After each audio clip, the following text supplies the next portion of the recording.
বাংলাদেশে একটা দল আছে হিন্দু মহাজোট, তার এক নেতা আছে গোবিন্দ প্রামাণিক। অনেকেই এই গোবিন্দ প্রামাণিককে নিয়ে খুব উচ্ছ্বাস দেখায়। আমি জানি না ওনাদের মুরগি ওনারা লেজে কাটবেন কিনা, তাতে কিছু বলার নাই, কিন্তু এটা মুরগি নাকি শকুন দেখে নেওয়া দরকার না। আসেন আমরা আজকে দেখি গোবিন্দ প্রামাণিক কে, কারা তাকে প্রমোট করে। এই স্টোরিটা দেখলে আমরা এক ভয়ঙ্কর সত্যের মুখোমুখি হব যে বাংলাদেশের মানুষদের একটা বড় অংশ, এমনকি ইসলামপন্থীদের একটা অংশ, একটা ফেনোমেননকে কিভাবে ব্যাখ্যা করতে হয়, রাজনীতিতে কিভাবে শত্রু মিত্র চিনতে হয় সেটাই বুঝতে পারেন না। কেউ কেউ সামান্য স্বল্পমেয়াদী সুবিধার জন্য দীর্ঘমেয়াদী বিপদ ডেকে আনে। আমি আমার পাঠক আর দর্শকদের দেখানোর চেষ্টা করি কিভাবে তথ্য সংগ্রহ আর যাচাই করতে হয়। আজকে আমরা খুব অথেন্টিক তথ্য দিয়েই গোবিন্দ প্রামাণিক কে, তিনি কি চান সেটা আমরা দেখব। গোবিন্দ প্রামাণিক একজন আরএসএস এর সদস্য, এটা আমি বানিয়ে বলিনি, সেটা তিনি তার নিজের মুখেই বলেছেন। দেখুন, আমি আরএসএস এর সদস্য, এতে তো কোনো ক্ষতির কারণ নেই। আমি আরএসএস একটা অরাজনৈতিক সংগঠন, এবং সেটা শুধুমাত্র হিন্দুদের সংগঠন তা না। আরএসএস এর মধ্যে বহু মুসলমান আছে, এবং আপনি আজকে মুক্তার আব্বাস নকভি, সংখ্যালঘু বিষয়ক মন্ত্রী, যদিও মন্ত্রী থাকবেন, ভাইস প্রেসিডেন্ট হবে, এসে সামনে অলরেডি প্রস্তুতি চলছে, সেও তো আরএসএস এর মেম্বার। এবং সেখানে আরো বহু অন্তত হাজার হাজার মুসলিম আছে আরএসএস হচ্ছে ভারতীয় সভ্যতা সংস্কৃতি ধারক বাহক, সেইকে প্রচার করে। আরএসএস তার হিন্দু সংগঠন না। তিনি যে টুপিটা পরেন সেটা আরএসএস এর টুপি। আমি আরএসএস এর কয়েকজন সদস্যের নাম বলবো, বিখ্যাত। একজন আমাদের জামাইবাবু নরেন্দ্র মোদী, আরেকজন অমিত শাহ, আর ওই যে এল কে আদভানি যার নেতৃত্বে কর সেবকেরা বাবরি মসজিদ ভেঙেছিল, সেও এক বিখ্যাত আরএসএস এর সদস্য। আরও আছে নাথুরাম গডসে, যে গান্ধীকে গুলি করে মেরেছিল, কামেল অর্গানাইজেশন। কিন্তু তো এই গোবিন্দবাবু সবাইকে ঘোল খাওয়াচ্ছে কিন্তু এক দারুণ কৌশলে। ভাবছেন এভাবেই উনি পার পেয়ে যাবেন। তাই তিনি বলছেন আরএসএস তো কোনো রাজনৈতিক দল না, আরএসএস হিন্দুদের দলও না, আরএসএস নাকি ভারতীয় সভ্যতা সংস্কৃতি প্রচার করে, আরএসএস নাকি হাজার হাজার মুসলমান আছে। গোবিন্দবাবু চোখের পাতা না নাড়ায় এমন মিশা কথা কেমন করে বলেন? আসেন দেখি তিনি কেমন মিশা কথা বলেন। এইটা ঠিক, আরএসএস রাজনৈতিক দল না, কিন্তু রাজনৈতিক দলের বাবা।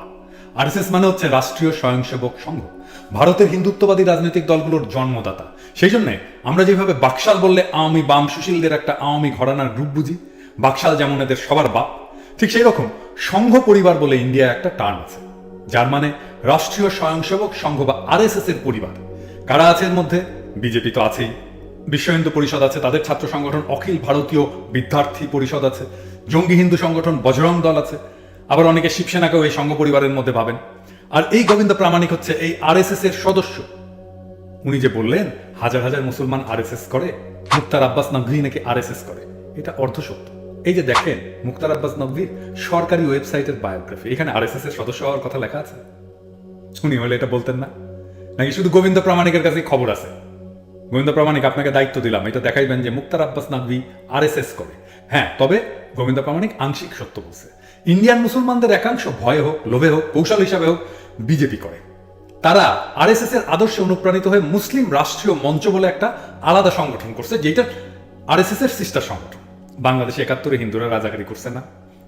গোবিন্দ প্রামাণিকের নামে তো অভিযোগ আছে যে সে জামাত করতে এক সময়, তার হিন্দু লোকেরাই বলছে। তো এখন জামাত বিএনপির কেউ কেউ জান বাঁচাইতে আওয়ামী লীগ করে না, সেই রকম আর কি। কিন্তু আরএসএস কি চায় সেটা গোবিন্দ প্রামাণিক লুকায় কেন? আরএসএস তো বাবরি মসজিদ ভাঙছে, আরএসএস এর সদস্য আদভানির নেতৃত্বে স্বতঃস্ফূর্তভাবে কর সেবকরা বাবরি মসজিদ ভাঙে নাই।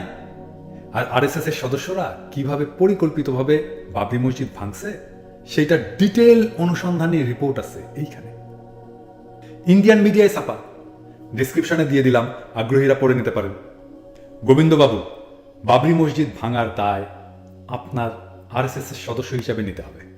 আসেন আমরা এইবার দেখি আরএসএস এর মিশন কি। আমরা পরের মুখে ঝাল খাবো না, আমরা আরএসএস এর ওয়েবসাইট দেখব। দেখেন এইখানে আরএসএস তার মিশন হিসেবে বলছে তাদের প্রতিষ্ঠাতা কেশব বলিরাম হেডগেওয়ারের একটা বাণী। গোবিন্দ প্রামাণিক হিন্দু মহাজোট কিন্তু আরএসএস এর প্রতিষ্ঠাতা কেশব বলিরাম হেডগেওয়ারের জন্মদিন পালন করে। দেখেন খুব খেয়াল। আসেন দেখি তারা কি বলে তাদের মিশন সম্পর্কে। তাদের লক্ষ্য হচ্ছে হিন্দু সংস্কৃতি, হিন্দু সমাজকে রক্ষা করা। এইটা প্রত্যেক হিন্দুর কাজ। এইখানে মুসলমানের জায়গা কোথায় গোবিন্দবাবু? ধুনফুন বুঝান কেন? উকিল হয়েছেন ভাবছেন সবাই ধুনফুন বুঝাইবেন?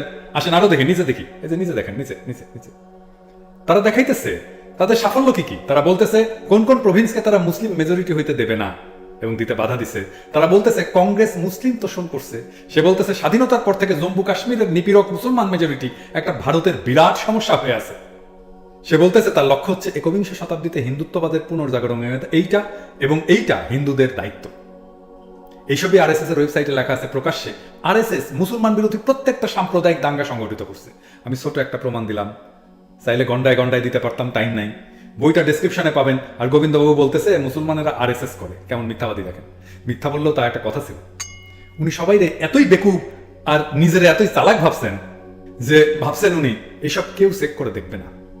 এইটা আপনার আমার বুদ্ধিমত্তারে ছোট করার চেষ্টা। বলেন, আপনারা যদি কেউ বেকুব ভাবে তার কি আপনি সাইরা দিবেন নাকি সাইরা দেওয়া উচিত?